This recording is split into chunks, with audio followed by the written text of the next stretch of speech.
Our next guest is Dan Wos. He's a nationally recognized Second Amendment advocate and spokesperson. He speaks at events on the radio across the country and a regular guest on NRA TV.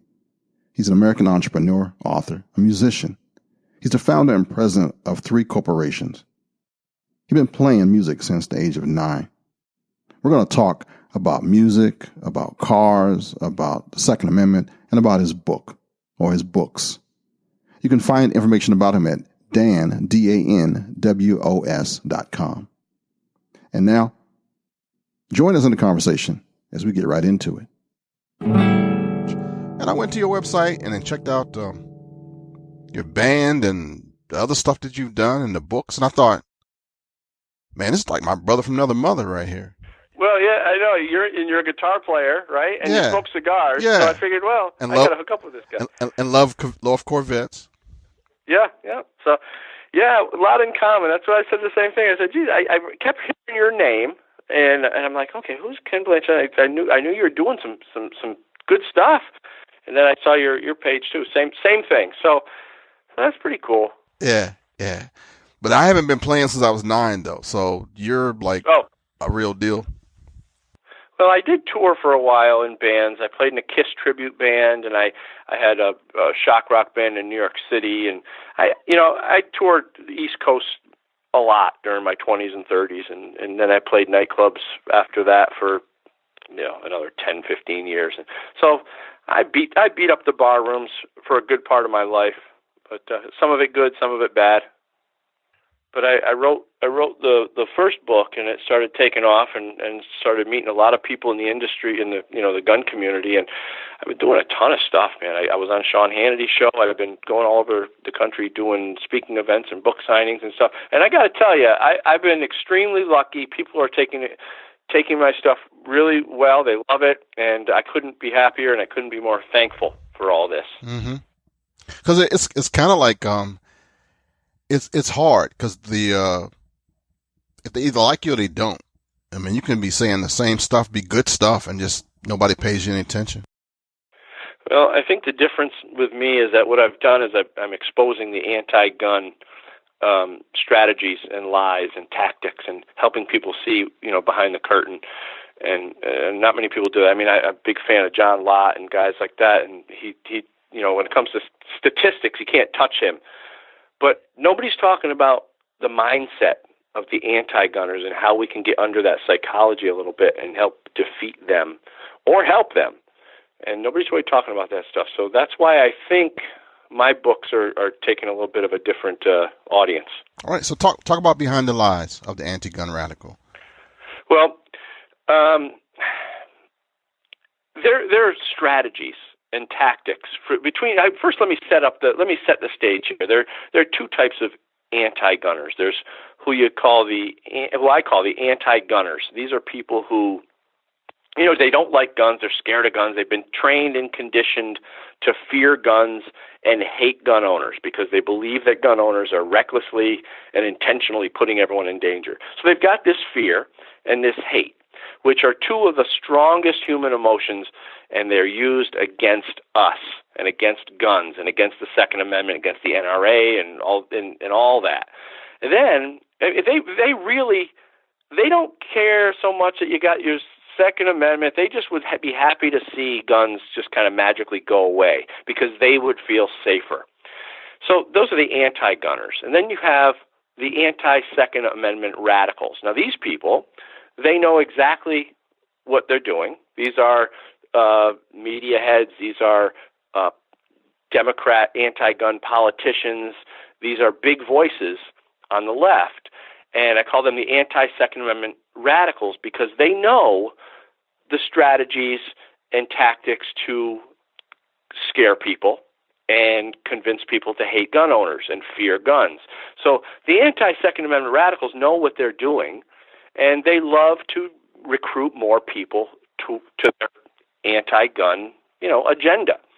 So those are the two groups. Everyone says, some people like guns and some people don't. Well, it's much more complicated than that when you get into the psychology of the whole thing.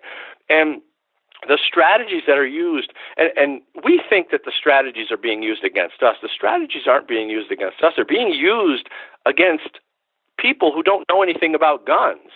They're constantly riddled with fearful propaganda, like the term gun violence. Let's talk about the term gun violence for a minute. There's no such thing as gun violence, but people are convinced that guns make people do bad things. And I think that once people start to understand that it's not gun violence at all, there's no such thing as gun violence, there's human violence, and if we could get under that a little bit, we might be able to solve the problem of violent behavior. But they don't want you looking at gun violence or human violence because that reflects poorly on failed Democrat policies. Talk about gang violence and drugs and the welfare and open borders, sanctuary cities, all this stuff that creates the violence in our society. They don't want to look at that because it reflects poorly on them. They would much rather have you focus on the gun and implement more gun restrictions. So the strategies that they use to get people on board are basically fear, hate, propaganda, and all sorts of different terminologies and things, anything they can do to scare people. And the gun is inanimate. You can't get sued for talking about a firearm. Well, that's true, yeah. And you can do anything you want to the firearm. You can say that you can create scenarios where people actually believe that guns are falling and going off and shooting people. You can make them believe that there's this rampant number of little diaper-bottomed babies getting guns from their parents who recklessly left their guns laying around, loaded around the house, and killing. They make all these crazy scenarios, and people believe it because people don't pay attention, and they don't critically think this stuff through. They don't look at the facts. They don't look at statistics. They hear what they hear, and it scares them to death, and all they want to do is see guns go away. So they get on board. And that's what we're up against. We're up against a constant barrage of propaganda, lies, anti-gun strategies, tactics, and just it's a dirty game. But until people understand what's going on, we won't win. So we have to understand the psychology of what's going on over there, and we have to either help some of them, which we can, or defeat some of them. How can we do a little bit better at the winning side? Yeah, well, as far as helping them, there are some people like me. I was anti-gun for a little while in my life but I had a foundation from when I was a kid of understanding of guns. My dad took me hunting and target shooting, so I had a knowledge. But I went anti-gun because I started hanging around with the wrong crowd. I started hanging around with those anti-gun liberals. And I had a situation in my life where my wife and I were in potential danger, and in that moment it flipped me. It made me rethink my ways, rethink my thought process on guns. If we can help people see just how dangerous it is by not protecting themselves and denouncing the one thing that could keep them safe in a time of need, if we can help them see that, we can maybe get them to wake up a little bit. But the propaganda is pretty thick, and the brainwashing has been laid on pretty good.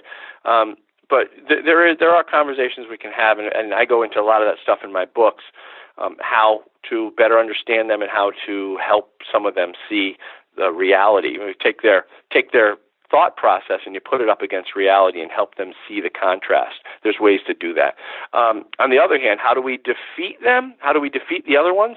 Well, I think we need to let our senators know, remind our senators who they work for, send them letters and call them, and we need to sign the petitions. We need to support our pro-Second Amendment groups, NRA, Gun Owners of America, Second Amendment Foundation. There's a lot of groups.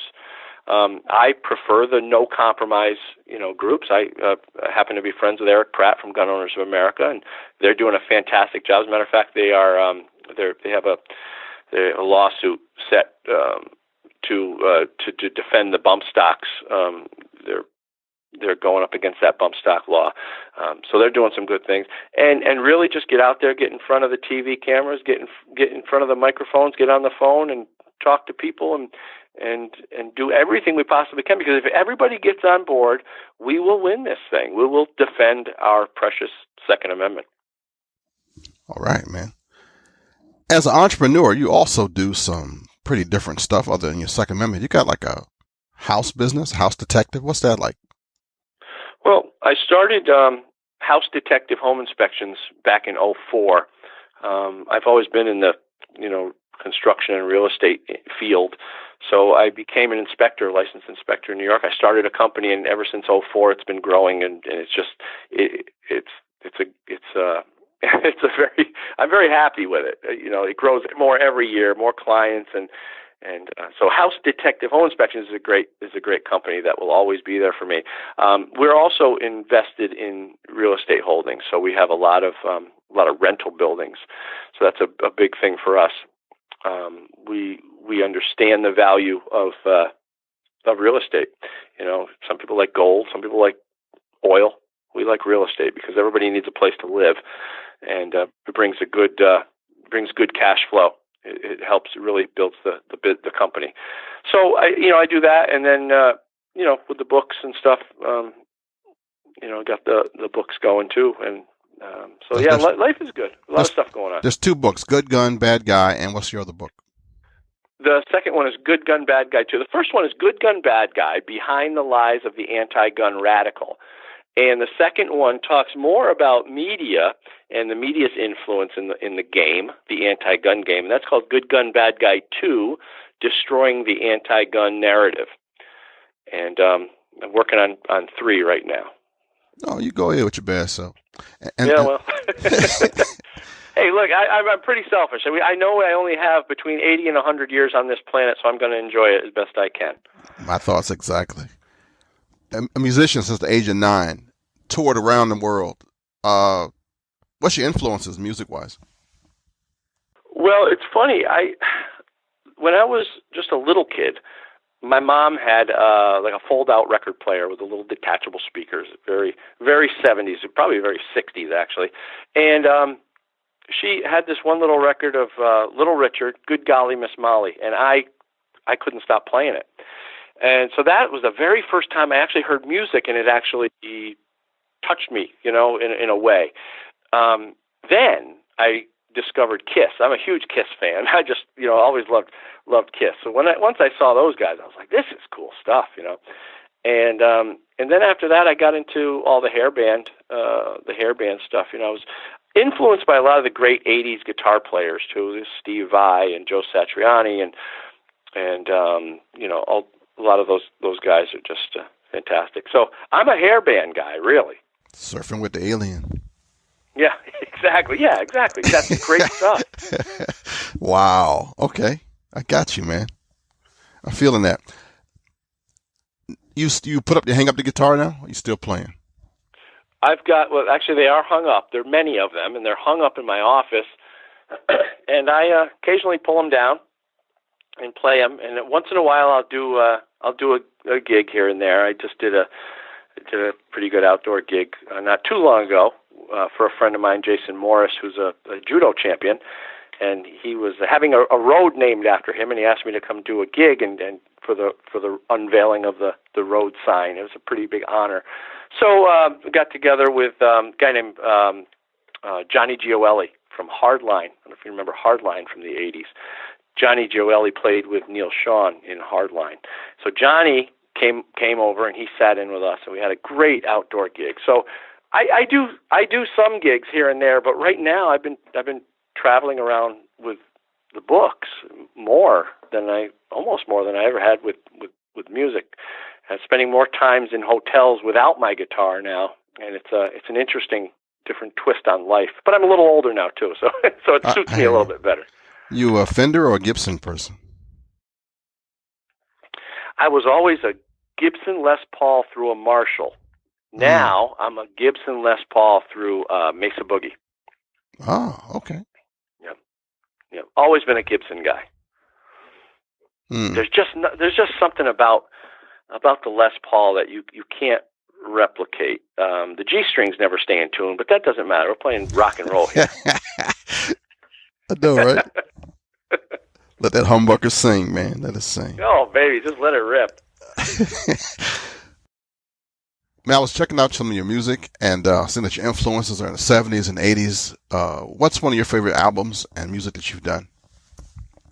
Well, I did love doing the cover stuff. I wrote my share of music too. I have an album called Voodoo Man, and pretty proud of that. People can find Voodoo Man on online, CD Baby and things like that. But as far as covers go, I like all the 70s and 80s rock bands: Zeppelin, Aerosmith, Black Sabbath, Kiss, AC/DC. Into the 80s, Skid Row, Motley Crue. A lot of those great bands. We did some cover songs. Billy Idol, we used to cover. Love Billy Idol. Fantastic stuff. One day. We should do White Wedding. Yeah, absolutely. One day we're going to do that one. Maybe we can do that GRPC. Definitely. We'll have to roll our amps in and hey, they're going to be talking about guns. We're going to let's not talk about guns for a minute. We're going to play this for you. Yeah. Cigars. You a cigar smoker too? Well, yeah, my wife hates it, and they all do, man. I like the Rocky Patels. Yes. And so yeah, occasionally. I used to start it on the weekends. Now it's a little more frequent, but I understand. Corvette aficionado too. Well, yeah, I've been playing around with Corvettes for a long time now. Probably restored about 20 of them. Oh.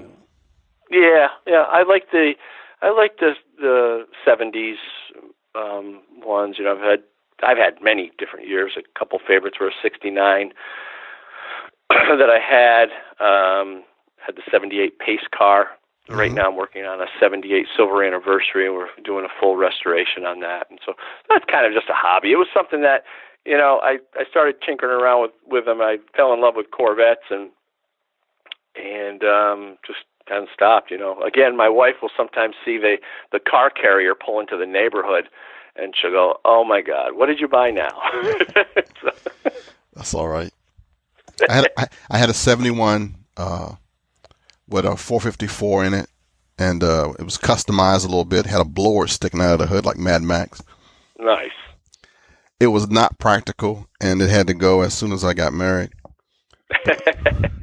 But I was a happy camper for about a year and a half while I was just sitting in it, cleaning it, driving it around. Yep, that 71 was a good year. Still had horsepower. Get into 73, and they started really squashing the horsepower. So yeah, good year 71. The 454, big engine. Yeah, they're good. How many of you? Was that the only one you had? Let me see. Only one I ever had, but I wanted a split window, like a 63, I think, or yeah. But it was like, it's gonna have to wait for the money to come back. That people talk about that ship that left. The ship that went out and came back. Has it come back yet? No, I think I can see it though. Well, it's funny. The 63 is the only year Corvette where the coupe is more valuable than the convertible, and that's obviously because of that split window in the back. Great year. Those 60s cars, those mid-years are very expensive right now.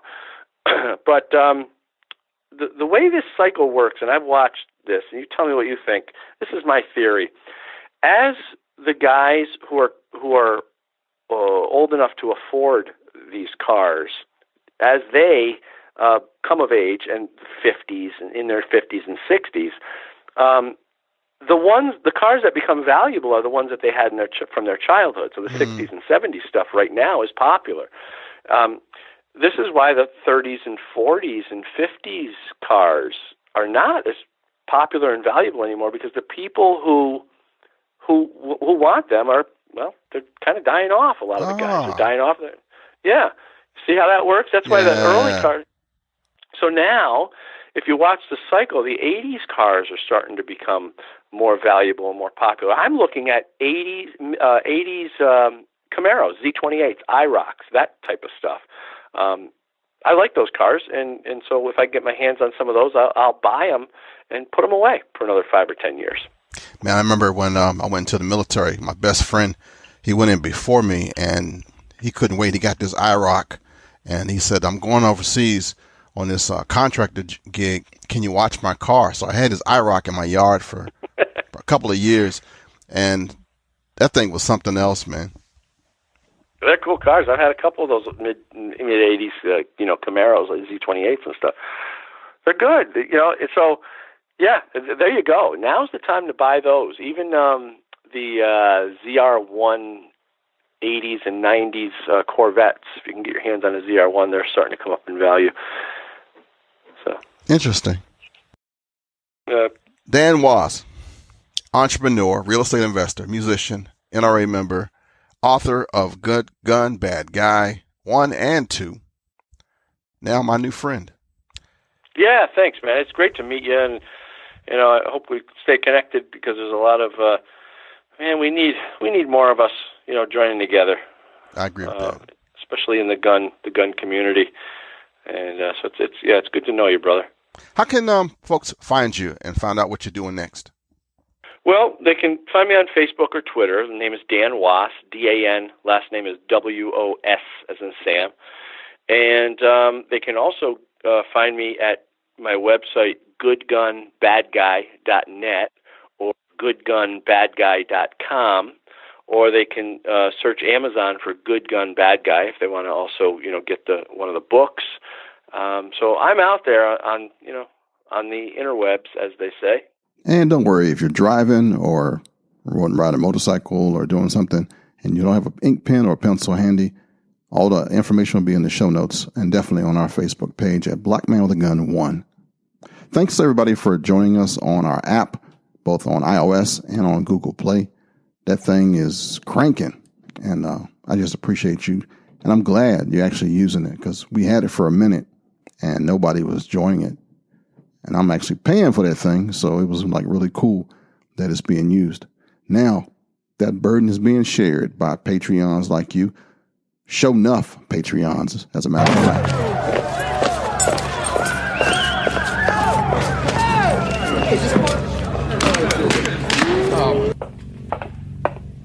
Are we the meanest? Are we the prettiest? Are we the baddest mofo low down around this town? Are we not the supporters of the Black Man with a Gun? I can't hear you. Patreon.com/Black Man with a Gun.